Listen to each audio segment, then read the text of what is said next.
Brittney. I am Stephanie Elam with CNN. And first of all, I have to say there's a great amount of lightness around you, which I think is kind of shocking considering what you've been through. It's extraordinary. I'm curious if the desire to play overseas in the off-season is a need or a want, and if that is something that needs to be addressed, and if it is a need, what do you think needs to be addressed about it? Well, I can say for me, I'm never going overseas to play again unless I'm representing my country at the Olympics. You know, if I make that team, that would be the only time I would leave the U.S. soil, and that's just to represent the USA. I'll say this, you know, the whole reason a lot of us go over, you know, is the pay gap. You know, a lot of us go over there to make an income to support our families, to support to support ourselves. So I don't knock any player that wants to go overseas and, you know, make a little bit extra money. I'm hoping that our league continues to grow, and with as many people in here right now covering this, I hope you continue, like I said, to cover our league, bring exposure to us. I hope a lot of these companies start to invest in our craft, because as you'll see this season, if you haven't watched before, we have a really good craft in ourselves in the WNBA. And it's a shame that we have to leave our families for holidays. I mean, you're missing everything being away. But at the same time, as much as I would love to, you know, pay my light bill for the love of the game, I can't, you know. So I think that's probably one of the biggest reasons people are still going overseas. And that's why I was there, you know. So hopefully that changes, though. Hi guys, welcome back to the channel. So I wanted to react to this interview with Brittney Griner. She is defending the right of trans athletes to compete in women's sports. Somebody who is an advocate for women's sports, typically, you know, for the WNBA. She's advocated for women in basketball to earn more money, comparable to the men's basketball. Even though obviously it doesn't bring in as much money as men's basketball. But, you know, she's advocated for women to earn more. She, as we know, she traveled to Russia where she was earning $1 million, you know, for her time there. And in my opinion, that was pretty lucrative. It was a good deal. So off season, she would go to Russia and they could earn like $1 million. But she's obviously, for obvious reasons, she no longer wants to travel overseas to play sports, except for, you know, if she goes there to represent the country for the Olympics. She's not interested in going to Russia, obviously, or anywhere. You know, that's understandable, but that's a huge cut to her earning potential now. You know, she's of the belief that women in basketball need to earn more. Women's sports in general needs to be comparable to the men's version of it. But on the other hand, she's saying that she's okay with males, biological males, competing in women's sports. She's okay with men competing against women. She's okay with that. And to the point where she said it was criminal to not allow it, or something to that effect. So we're going to react to the video. And this is in the same week as Lia Thomas advocating for trans athletes to be in women's sports, for the Title IX to be amended, to allow them to compete, to allow people like, you know, Lia to compete against girls and women. And I can understand Lia's stance, because Lia had an unfair advantage. Lia was 400 and something and became #1 when going over into women's swimming. So somebody who is a mediocre athlete, who is less than mediocre, and wants to be #1, is obviously has an incentive to go over into the women's sports, to go over and compete against women while identifying as a woman themselves. They can gain, you know, win championships, gain scholarships, have accolades bestowed upon them that they were unable to achieve when they were competing with the men. So of course, someone like Lia is going to have an interest, a vested interest in advocating for this.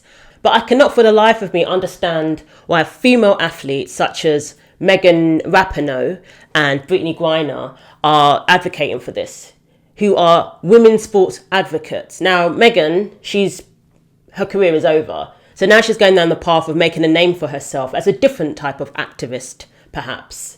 So, you know, she still wants to keep her name in the headlines. This is something that she can do for herself and throw, you know, her other female athletes under the bus in the process. But Brittney, as far as I'm aware, is still competing. So I'm wondering if she's okay with competing against males. Males who can slam dunk, by the way. I've not heard of women typically slam dunking. So is she okay getting dunked on? Anyway, I have a solution for Brittney, but let's take a look at the video first, and then we'll get back to it. Morning, Brittney. I'm Bill Roden from ESPN Landscape. It's really great to see you. It's good to know the prayers have been answered. The question, you've always represented so much throughout your entire career about access and, you know, being able to do stuff. And I hate to put one more thing on your plate, but there are a number of states who are aggressively moving to prevent transgender athletes playing. And I was wondering, again, I hate to put one more thing on your plate, but in terms of on your radar, where is that? You're going to have a tremendous platform, but where is that going to be on your radar in terms of advocating for, you know, athletes, all athletes, transgender athletes, to be able to play? Oh, I mean, that ranks high on the list of things that I'll be fighting for and speaking up against. You know, everyone deserves the right to play. Everyone deserves the right to come here, sit in these seats, and feel safe and not feel like there's a threat or they can't be who they are, or like it's just all eyes on them. So I think it's a crime, honestly, to separate someone for any reason. So I definitely will be speaking up against that legislation and those laws that are trying to be passed, for sure. Wow. So first of all, I am glad that Brittney is home. You know, I'm glad that she's home, and apparently now she's patriotic. It's amazing how time in Russia would do that to you. I cannot for the life of me understand why these people keep saying that we want to ban transgender athletes from competing in sports. Nobody is saying that. Nobody is stopping them from competing in sports. Nobody stopped Leah Thomas competing in sports when Leah was William Thomas. William was able to compete like everybody else. What we're saying is that they cannot and should not be able to compete against women. Now, for some reason, Brittney seems to forget that there's a men category and there's a female category. For some reason, Brittney is forgetting that. Does she not play for the WNBA? So we know that men and women have different categories, to the point where they're even debating whether they should lower the rim for the women. 10 years ago, the WNBA game was here. NBA game is here. Now it's here. I have a way to make it equal. Just listen to me now. You ready? All right. We've heard it. Yeah, we've. So in beach volleyball, the women's net is maybe half an inch lower. You think if we just lower the rim so y'all could dunk like we dunk, that'll give y'all more oomph than you already have? No. I mean, because listen, y'all are doing the step backs, the pull back. Y'all doing everything we're doing, but I don't see a lot of people going up with two hands and, you know, back. Oh, it's coming. Opportunities are. So you don't think if we just drop it to 9, 10 Nah, and a half? I guarantee. Flash? Layla, she's into dance, but my next child will be drop step dunking. I promise. So we are well aware that there's a reason why men and women compete separately, because men are physically stronger. Men have more capabilities, such as being able to slam dunk. So my suggestion to Brittney, if there are no differences between male and female, and we should just let males, you know, compete against women in basketball, you're okay for men to be, you know, in women's rugby, tackling them to the ground? We've seen what happened in volleyball. That young lady who was knocked out, until this day, has complications from that incident.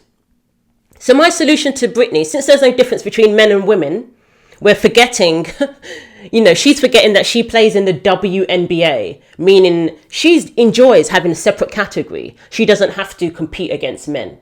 But the younger women coming up now behind her, she's okay for them to have to deal with it. So, and she might have to deal with it. She may eat her words. Who knows? Since you want to be, you know, able to earn more money, join the NBA. Since there's no difference between men and women, Why don't you just play in the NBA and earn a lot more money, millions upon millions more, have more opportunities to sponsorships? And that solves your problem. You don't have to go to, overseas anymore to earn more money. You'll be laughing all the way to the bank. So that's my suggestion to Brittney. Let's not have WNBA this, NBA that. Let's just all combine them. And let's see how far she gets in her career. Will she even make it to the NBA? Will she even be selected? She can identify as a man pretty easily, since we don't really have much qualifications for that, for a man to identify as a woman. So the other way around should work pretty fine for her. She can identify as a man and play in the NBA with all of those Steph Curry, LeBron, play against them, right? Absolutely ridiculous. The basketball players' first news conference drew more than 100 people, including Arizona Governor Katie Hobbs, members of the Mercury organization, and her wife of 4 years, Sherelle. The athlete is also working on a memoir about her Russian captivity. On Monday, transgender athlete Leah Thomas defended many triumphs in women's sports, hitting out at those who only want biological women to compete against each other, including some of Leah's former UPenn teammates, many of which had to compete with this person and change in a locker room with this person, only to find out some of Leah's fetishes that were revealed on Instagram by Leah's boyfriend. And excuse me, I may say the name of these people over and over again because I'm trying to avoid using certain language, since YouTube has penalized people for using certain language. Just so you know, so you can understand why I'm speaking the way I'm speaking. Bear with me. So here's what Leah had to say. The nerve.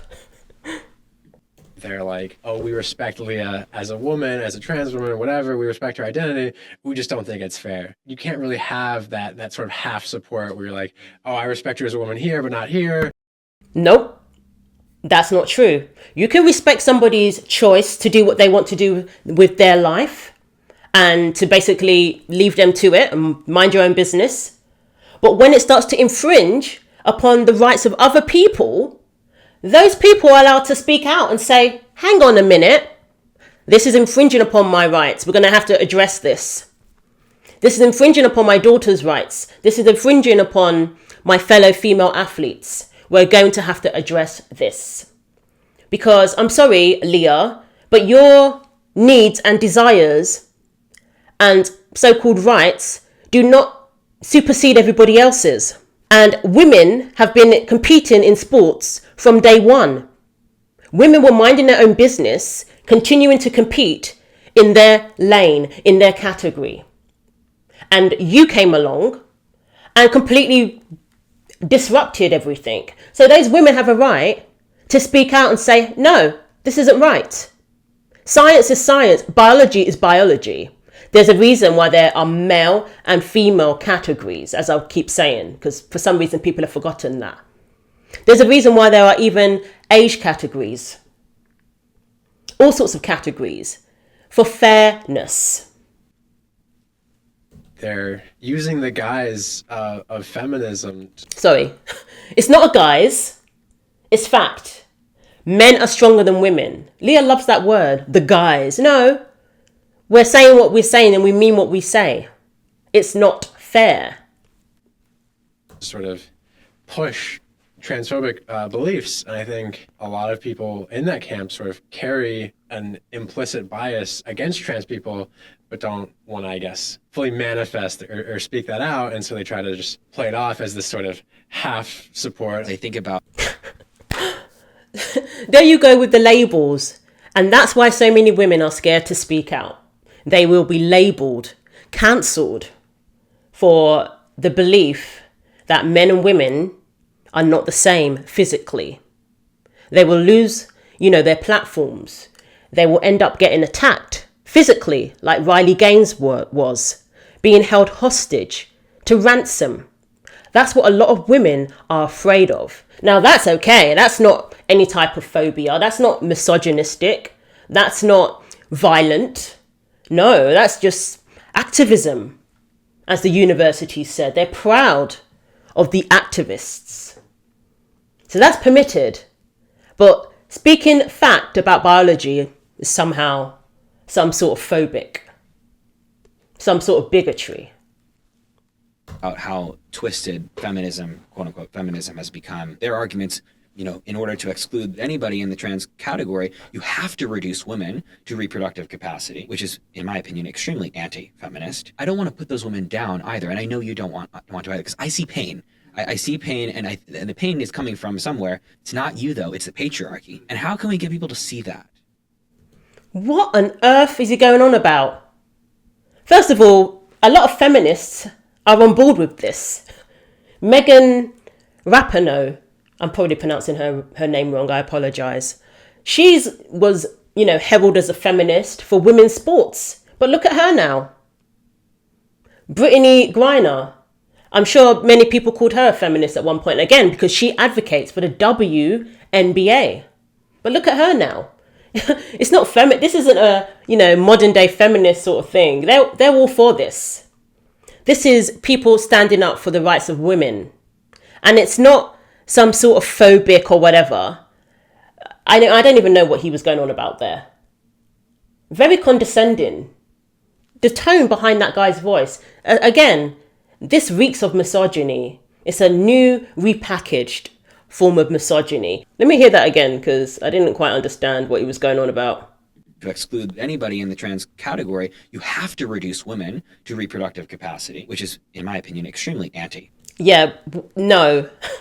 There's nothing derogatory about stating fact. We're not reducing women to anything. We are simply saying that females and males are different. That's just fact. That's not opinion. Therefore, those differences are going to make it unfair if we allow males to cross over into the female category. The play on words, oh, you're just reducing women to whatever. No, you're reducing women. Because you're saying that it doesn't matter whether the sport is fair or not. The desires of this man, of this biological male, supersedes what fairness means in your life, in your sports. That's what you're saying. Feminist. I don't want to put those women down either, and I know you don't want to either, because I see. But that's exactly what they're doing. They are putting women down because they're saying women don't have a right to speak out. They're saying that women speaking out is wrong, is bigotry. They are putting women down. They're saying women have to accept this, including having people like Leah in their locker rooms. They're saying that they just have to accept it and be quiet. See pain. I see pain, and the pain is coming from somewhere. It's not you, though. It's the patriarchy. And how can we get people to see that? Yeah, it's definitely the patriarchy. It's just a repackaged version. And clearly, whether the person is trans-identified or not, for a man to be on board with this reeks of them being on the side of misogyny. So let me know what you think. Thanks for watching. Take care of yourselves, and I'll see you in the next video.